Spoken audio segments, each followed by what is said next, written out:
So, blueberries. I grew a blueberry over here down in front of my elderberry. So this is an elderberry tree. And I had a raspberry here and I have a blueberry here in the ground, and they did okay. The rabbits kind of got the raspberry. The blueberry just never really did anything, and it's jelly belly, so it's like not a kind of more of a bush blueberry. So I went to the PBS Garden Expo in Madison, Wisconsin, and this was the second year we went. And Vijay Pandian, who is a horticulture expert or horticulture instructor and researcher for the University of Wisconsin Extension,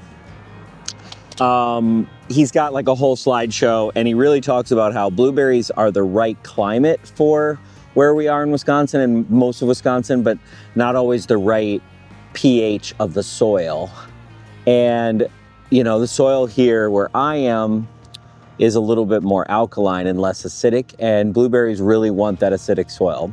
My understanding is it's very hard to make the pH of your soil go down too much. I do have some elemental sulfur that I bought, and originally I thought that was going to be the approach. And the more that I've learned, it's like, okay, this trench gardening, so in this specific area, I'm going to try to bring the pH of my soil. I'm going to start it with a good pH, and then the blueberries are going to grow there permanently. So I'm going to put one blueberry in. I'm going to get the ground prepped for both of them. You know, I'm an urban farmer, so when it comes to spacing requirements, I get a little bit more I'm a little bit more efficient. So, you know, they say 2 to 3 feet. I don't have that here.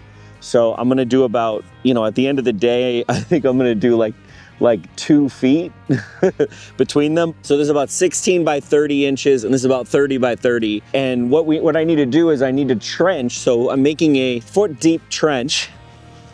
Whew, that was a workout. So I just measured it out, and it's about 11 to 12 inches tall. I'm going off of the trenching system for blueberries in Wisconsin, off the UW extension. So I'm following that now. I'm not putting landscape fabric down because I don't believe in it. And so that's probably going to screw it up somehow. But the next thing I have to do is I have to mix 1 part pine nugget with 1 part peat moss. And I did not opt for the perlite. 1 part perlite is optional. When I listened to him discuss it, it did not seem like the perlite had much of an effect. The studies that were done and the conference that I went to, really, this was the recipe, and I just don't want to add that many variables, especially because like the trenching system that they showed was in Green Bay, which is really cool. So again, I highly recommend everybody. We'll have the slideshow linked on the description. So I'm trying to follow this recipe, and that's why I'm using the peat moss. And I'm sorry, Canada. Well, that was fun. That was that was a lot of work, to be honest with you, but I think it's going to be worth it when we got blueberries. So let's go get the blueberry. Let's talk about the species I have. I'm waiting for another ones. I got Blueray is coming. That's the one that's coming.